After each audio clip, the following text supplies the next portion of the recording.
শনিবার পেট্রোলের উপর ৮ টাকা উৎপাদন শুল্ক আর ডিজেলের উপর ৬ টাকা উৎপাদন শুল্ক কমিয়েছে কেন্দ্রীয় সরকার। তার মানে কয়েক মাসের মধ্যে পেট্রোলে ১৩ টাকা উৎপাদন শুল্ক আর ডিজেলে ১৬ টাকা উৎপাদন শুল্ক কমালো। ২০১৪ সালের এপ্রিল মাসে পেট্রোলের উৎপাদন শুল্ক ছিল ৯ টাকা ৮০ পয়সার মতো, আর এবছর মে মাসে মানে আমি শনিবার যখন স্ল্যাশ করলো রেটটা, তখন উৎপাদন শুল্ক পেট্রোলের উপর ১৯ টাকা ৮০ পয়সা। ডিজেলে ২০১৪ সালের এপ্রিলে উৎপাদন শুল্ক ছিল ৩ টাকা ৫৬ পয়সা, আর এই বছর মে মাসে মানে শনিবারে যখন হ্রাস করা হলো তখন সেটা দাঁড়িয়ে গেল ১৫ টাকা ৮০ পয়সা। মানে ডিজেলে উৎপাদন শুল্ক বেড়েছে ৩৪৪%। বিরোধীরা বলছেন যে এটা হচ্ছে একটা আইওয়াশ, এটা হচ্ছে একটা ধোঁকা, দাম বাড়িয়ে একটু রোল ব্যাক করা হলো এবং মোদি সরকার জনগণের কষ্ট দুঃখ বোঝেন সেইটা প্রমাণ করবার জন্য মানুষকে ধোঁকা দেয়া হচ্ছে, মানুষকে বাস্তব চিত্র সম্পর্কে অবহিত করা হচ্ছে না। 60 दिन पहले यानी 21 मार्च 2022 को 10 रुपया लीटर आपने पेट्रोल के दाम बढ़ाए और आज 9 रुपया 50 पैसे प्रति लीटर कम कर दिए। अभी भी 50 पैसे ज़्यादा हैं, तो क्या करें? ताली बजाएं, थाली बजाएं, धन्यवाद करें, बेवकूफ़ बनाना बंद करें। পাল্টা বিরোধী শাসিত রাজ্যগুলির প্রসঙ্গ টেনে কটাক্ষ ছুড়ে দিয়েছে বিজেপি। পরিস্থিতি হচ্ছে যে ২০১৪ থেকে ২০২২ নয় করেও কেটে গেছে ৮ বছর। ২০১৪ সালে দেশ সহ বিশ্বের যা পরিস্থিতি ছিল ২০২২ সালের পরিস্থিতি কিন্তু তা নয়। ইউক্রেন রাশিয়ার যুদ্ধের পর বিশ্ব বাজারে অপরিশোধিত তেলের দাম ব্যারেল প্রতি বেড়েছে। ওপেক গোষ্ঠীভুক্ত দেশগুলো তেলের উৎপাদন বাড়াবার ক্ষেত্রে কিন্তু কোনো কমিটমেন্ট করেনি। আমেরিকা তার যে তেলের মজুদ ভাণ্ডার আছে তার থেকে প্রতিদিন একটা নির্দিষ্ট পরিমাণে তেল ছেড়ে দামটাকে মোটামুটি নিয়ন্ত্রণের মধ্যে রাখার পরিকল্পনা করেছে। এই প্রেক্ষিতে কেন্দ্রীয় সরকারের এই সিদ্ধান্তকে দেখতে হবে। ২ দফায় শুল্ক হ্রাসের ফলে প্রায় ২.৫ লক্ষ কোটি টাকার রাজস্ব হারাবে কেন্দ্রীয় সরকার। আবার ২০১৪ থেকে ২০২২ পর্যন্ত এই উৎপাদন শুল্ক বাড়ানোর ফলে প্রায় ১৭ লক্ষ কোটি টাকা কেন্দ্রীয় সরকার অতিরিক্ত রাজস্ব আদায় করেছে। এখন পেট্রোলে কিভাবে ধার্য হয় দাম? উৎপাদন শুল্ক, অতিরিক্ত উৎপাদন শুল্ক, সেস ও সড়ক ও পরিকাঠামোয় সেস এবং কৃষি ও পরিকাঠামো উন্নয়ন শুল্ক। এই যে ১৩ টাকা পেট্রোলে শুল্ক হ্রাস করা হলো আর ডিজেলে ১৬ টাকা, এটা কিন্তু সড়ক ও পরিকাঠামো সেস থেকে কেন্দ্রীয় সরকার যে আয় করে তার থেকে এই টাকাটা বাদ দেওয়া হলো। অর্থাৎ সড়ক ও পরিকাঠামো সেস থেকে কেন্দ্রীয় সরকারের আয় কমবে। মূল শুল্ক, মূল উৎপাদন শুল্কর সঙ্গে রাজ্যের একটা ভাগ থাকে। কেন্দ্র যে মূল উৎপাদন শুল্ক আদায় করে তার একটা অংশ রাজ্যকে দেয়, কিন্তু সড়ক ও পরিকাঠামো সেস থেকে কেন্দ্র যে আদায় করে সেখানে রাজ্য কোনো ভাগ পায় না। সড়ক ও পরিকাঠামো সেস থেকে এই উৎপাদন শুল্ক কমানোয় যে ক্ষতিটা হবে সেটা হবে কেন্দ্রেরই। এখন প্রশ্ন হলো, এর একটা রাজনৈতিক বার্তাও আছে। উজালা যোজনায় যারা বছরে ১২টা সিলিন্ডার নেন তারা ২০০ টাকা করে ভর্তুকি পাবেন। প্রায় ৯ কোটি মানুষ এতে উপকৃত হবেন।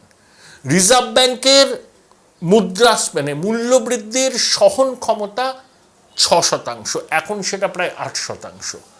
হোলসেল প্রাইস ইন্ডেক্স মানে পাইকারি মূল্যবৃদ্ধি প্রায় ১৬%-এর কাছাকাছি। তাহলে সাধারণ মানুষের নাভিশ্বাস উঠছে। চড়া পেট্রোল ডিজেলের দাম থাকলে পণ্য পরিবহনের খরচ কিন্তু অনেক বেড়ে যায়। এই সমস্ত কথা মাথায় রেখে সাধারণ মানুষকে কিছুটা সুরাহা দিতে কেন্দ্রীয় সরকার উদ্যোগ নিয়েছে বলে অর্থমন্ত্রী দাবি করছেন। এর রাজনৈতিক তাৎপর্যটাও সুদূর প্রসারী। উত্তরপ্রদেশের নির্বাচনের আগে টানা প্রায় ৪০-৪৫ দিন পেট্রোলের দামের কোনো ওঠাপড়া হয়নি, এক জায়গায় স্থির ছিল। তারপর ধাপে ধাপে আবার বেড়েছে। যখন সেটা অসহনীয় মনে হচ্ছে আমজনতার, তখন কিছুটা সুরাহা দেওয়ার ব্যবস্থা করলো, মানে রোল ব্যাক করলো। বিজেপি শাসিত অনেক রাজ্যে ভ্যাট ট্যাট কমিয়ে কেন্দ্রীয় সরকারের সুরে সুর মিলিয়েছে, সেখানে পেট্রোল ডিজেলের দাম পশ্চিমবঙ্গ থেকে অনেকটা কম। কেরল, মহারাষ্ট্র, রাজস্থান, তিনটে অবিজেপি শাসিত রাজ্যেও কিন্তু ভ্যাট কমিয়ে দিয়েছে। ব্যতিক্রম আমাদেরই ঈশ্বর পরিত্যক্ত বঙ্গ। রাজ্যের উপরে চাপ বাড়া কমার বিষয় নয়। আপনাদের প্রথম দিন থেকেই প্রধানমন্ত্রীর যে বক্তব্য, এটা শুনতে হবে। এবং আগামীকাল কোনো ভোট নেই। নরেন্দ্র মোদীজি যা করেন তার দুটো দৃষ্টিভঙ্গি থাকে। একটা হচ্ছে ভারতবর্ষ যেন শ্রীলঙ্কা না হয়ে যায়, আর সাধারণ মানুষ, গরিব মানুষ, নিম্নবিত্ত, দরিদ্র, প্রান্তিক মানুষ, তাদের উপর যেন অর্থনৈতিক বোঝা না চাপে। এই নীতিতে তিনি প্রথম দিন থেকে চলেন। তিনি দীপাবলির আগে খুব ক্লিয়ার বলেছিলেন যে পেট্রোলিয়াম প্রোডাক্টের দাম কেন্দ্র বা রাজ্য সরকার ঠিক করে না, আন্তর্জাতিক বাজারে দামের উপরে এটা নির্ভর করে। তো আমরা যেটা নিই সেটা হচ্ছে সেন্ট্রাল সেস, স্টেট সেস, ডিলার কমিশন, হ্যান্ডলিং চার্জ ইত্যাদি ইত্যাদি।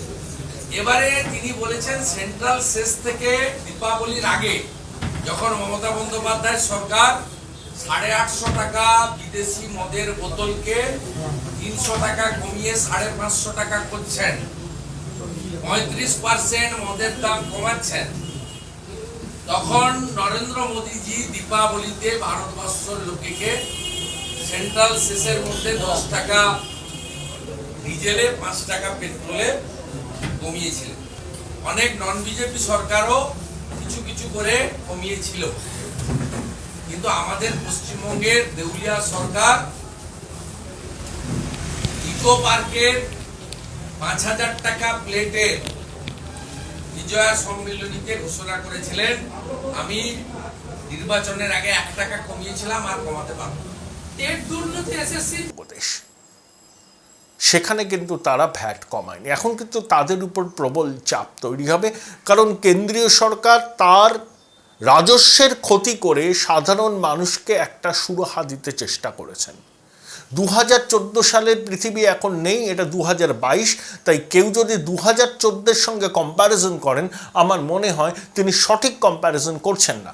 তো কেন্দ্রীয় সরকার একটা রিলিফ দিয়েছে, আমজনতা ডাইরেক্টলি উপকৃত হবেন। তখন যেন পেট্রোল পাম্পে গিয়ে তারা তেল ভরবেন, তাদের 2 হুইলার 4 হুইলার গণপরিবহনে, তখন তো তাদের কম টাকা দিতে হবে। হাতে কলমে বুঝতে পারবেন যে 10 টাকা 9 টাকা করে হচ্ছে, কম লাগছে। সেখানে রাজ্য সরকার যদি এখনও ভ্যাট না কমায়, তাহলে কিন্তু একটা নেতিবাচক বার্তা যাবে। আসলে রাজ্য সরকারের সত্যি কোনো উপায় নেই। 2,91,000 কোটি টাকার বাজেট বরাদ্দ, 1,08,000 কোটি টাকা সামাজিক সুরক্ষা প্রকল্পে ব্যয় হচ্ছে, 70,000 কোটি টাকা ঋণের সুদ ও আসল, বাকিটা পেনশন, বেতন যা পড়ে আছে তা সরকারের দৈনন্দিন কাজ চালানোর খরচ।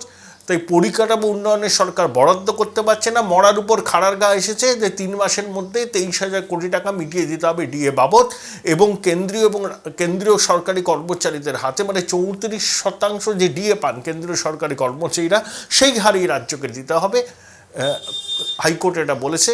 রাজ্য সরকার কি করবে জানা নেই, তারা প্রস অ্যান্ড কনস দেখছেন। হতে পারে সুপ্রিম কোর্টে তারা যেতে পারেন, কিন্তু সেখানেও মুখ পড়ার সম্ভাবনা প্রবল।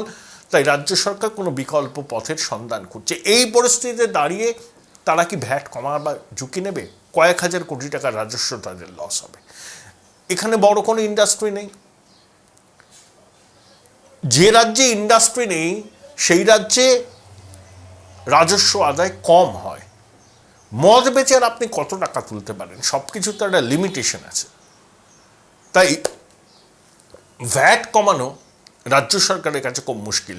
তারা কমাতে পারে, কারণ এর একটা রাজনৈতিক অভিজ্ঞতা আছে। কেন্দ্রীয় সরকার কমিয়ে দিল, রাজ্য কমালো না। এখন রাজ্যের কিন্তু ওই সমালোচনা করার জায়গাটা কিন্তু নষ্ট হয়ে যাবে। কেন্দ্র তো বলবে আমরা কমিয়ে দিয়েছি, এবার তোমাদের পালা, তোমরা কমাও।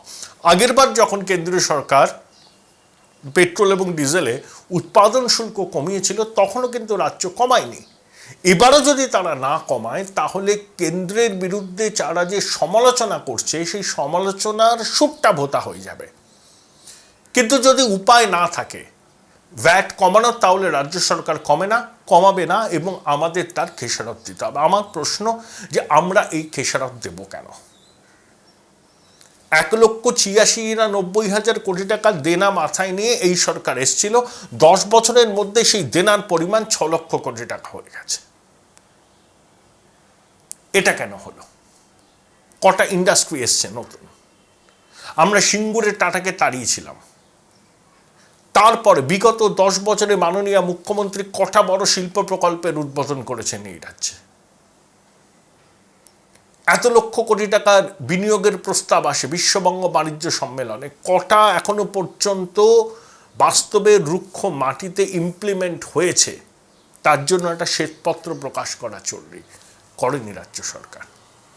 যেহেতু ইন্ডাস্ট্রি নেই, কর আদায় কম, সুতরাং রাজ্য সরকারের অবস্থা খুব সঙ্গীন। ভাঁড়েমা ভবানী তারা বলছেন কেন্দ্র 97,000 কোটি টাকা বকেয়া রেখেছে। কেন্দ্র যে টাকাটা রাজ্যকে দেয়, কেন্দ্র মনে করে আমি এক্স অ্যামাউন্ট রেভিনিউ পাবো, সেই এক্স অ্যামাউন্ট রেভিনিউটাকে ক্যালকুলেট করে রাজ্য সরকারের যে ভাগ সেই ভাগ তাকে দেয়া হয়। কেন্দ্রের যদি এক্সের থেকে কম রেভিনিউ হয়, রাজ্য সরকারের ভাগও কিন্তু সেই অনুপাতেই কমবে। অবশ্যই কেন্দ্রীয় সরকারের হিসেব করে যে অর্থ পাওনা রাজ্য সরকারের প্রকৃত, সেটা কিন্তু দিয়ে দেওয়া উচিত, কারণ সুরাহা পশ্চিমবঙ্গের মানুষের হবে। কেন্দ্রের টাকা রাজ্যের টাকা বলে আলাদা কিছু হয় না, টাকাটা আমজনতার, কেন্দ্র এবং রাজ্য সরকার ট্যাক্স নিয়ে যায়। এখন রাজ্যের যদি প্রাপ্য হয় যুক্তরাষ্ট্রীয় কাঠামো অনুযায়ী, রাজ্যকে কিন্তু তার টাকাটা ফেরত দিতে হবে, মানে টাকাটা দিয়ে দিতে হবে। এখানে কিন্তু রাজনীতি করা চলবে না। প্রশ্ন হচ্ছে, এই প্রেক্ষিতে দাঁড়িয়ে আমার মনে হয় না যে রাজ্য সরকার ভ্যাট কমিয়ে এই মুহূর্তে আমাদের কোনো সুরাহা দিতে পারবে। আমরা পড়ে গেছি জাঁতা কলে। পড়োশি রাজ্যগুলোতে রাজ্য সরকার ভ্যাট কমিয়েছে, সেখানে পেট্রোল ডিজেলের দাম আরও কমে গেছে, জীবন ধারণের মান সহজ হয়েছে, একটু রিলিফ পেয়েছে আমজনতা। কিন্তু আমাদের পক্ষে সেটা সম্ভব নয়, আমাদের এই বোঝা বয়ে যেতেই হবে, কারণ মনে হয় না রাজ্য সরকার এই মুহূর্তে ভ্যাট কমিয়ে আমাদের সুরাহা দিতে পারবে। তারা কেন্দ্রের বিরুদ্ধে নিশানা করবে, কেন্দ্র দেখিয়ে দেবে আমরা তো কমিয়ে দেখিয়েছি, এবার তোমরা কমাও। এই তোমরা কমাবার জন্য যে পরিস্থিতি, আর্থিক পরিস্থিতি দরকার, রাজ্যের কাছে তা নেই। এবার আসি একটু অন্য প্রসঙ্গে। ব্যারাকপুরের বৃদ্ধ সিংহ বিজেপি ছেড়ে তৃণমূলে যোগ দিয়েছেন।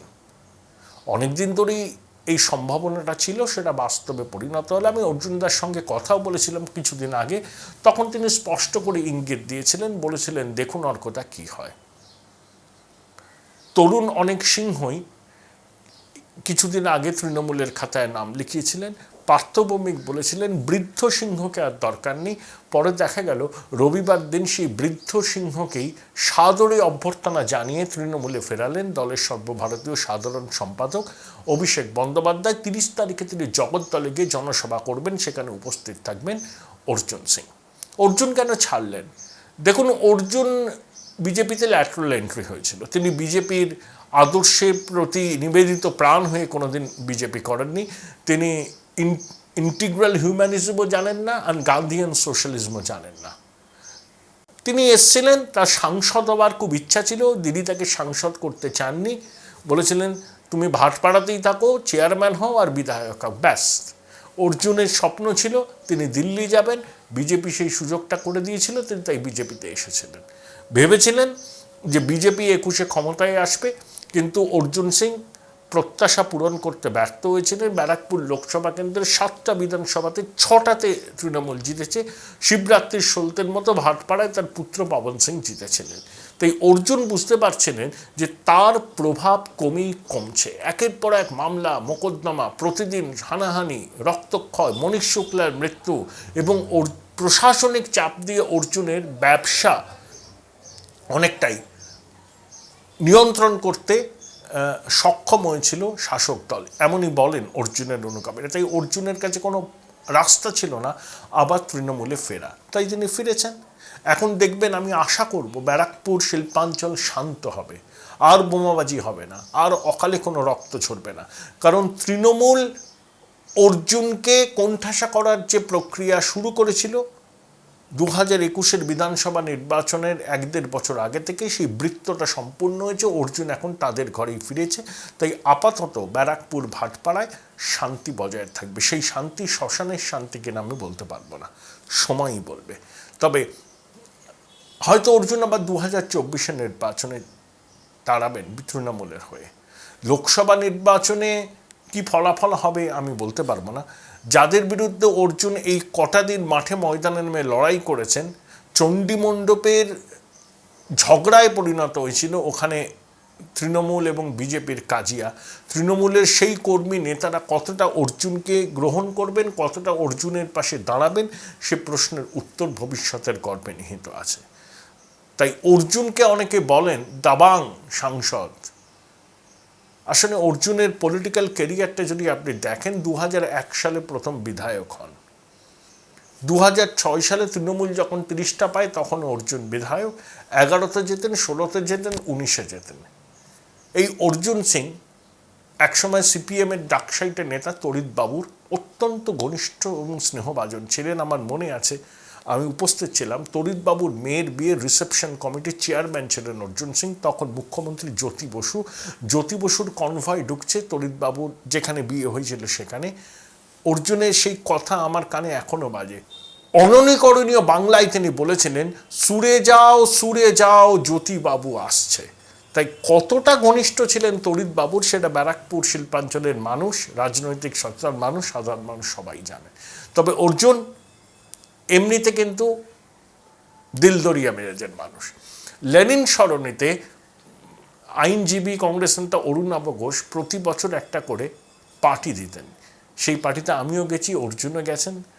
খাদ্য রসিক, পানীয় রসিক অর্জুন সিং খুব মজাও করতেন। আমাকে অনেক দিন আমার উল্টোডাঙ্গার বাড়িতে কাছে ড্রপও করে দিয়েছেন। তাই তিনি যা সিদ্ধান্ত নিয়েছেন সেটা তার ব্যক্তিগত সিদ্ধান্ত। তিনি সাংসদ হওয়ার জন্য এসেছিলেন, বুঝতে পারছিলেন 2024-এ লড়াইটা খুব টাফ হবে। তৃণমূল তাকে একেবারে কর্নার করে দিয়েছে, তার ব্যবসা বাণিজ্যের ক্ষতি হচ্ছে। তাই তিনি সময় মতো আবার পুরনো দলে ফিরবেন। ঝাঁকের কই ঝাঁকে ফিরে গেল। রাজনীতি সম্ভাবনার শিল্প একটা বহমান নদীর স্রোতের মতো, অনেকে আসবেন অনেকে যাবেন, কিন্তু রাজনীতির নিজস্ব ধারা অব্যাহত থাকে। অর্জুন সিংয়ের চলে যাওয়াতে বিজেপির লাভ ক্ষতি বিশেষ কিছু হবে না, হয়তো একটু ফেস লস হবে। পশ্চিমবঙ্গে তৃণমূল বিরোধী ভোটারদের সিংহভাগ বিজেপির সঙ্গে আছেন। সেখানে কে এলো কে গেল তা দিয়ে তাদের মানসিকতার পরিবর্তন হয় না। 2024-এর লোকসভা নির্বাচন আবার নেতৃত্বের প্রশ্নে গণভোট হবে। সেখানে প্রধানমন্ত্রী পদপ্রার্থী বিজেপির হয়ে নরেন্দ্র মোদী থাকবেন। তাই দুর্বল সংগঠন, মজবুত সংগঠন, কে এলো কে গেল সেটাকে মাথায় রেখে মানুষ কিন্তু ভোটের লাইনে দাঁড়াবেন না। তারা চাইবেন stable government and able prime minister. সেই মাপকাঠিতে নরেন্দ্র মোদী বিরোধীদের থেকে কয়েক যোজন এগিয়ে আছেন, এটা বলার অপেক্ষা রাখে না। এবং এটা ঘোষণা করার জন্য কোনো রাজনৈতিক পাণ্ডিত্যেরও প্রয়োজন হয় না।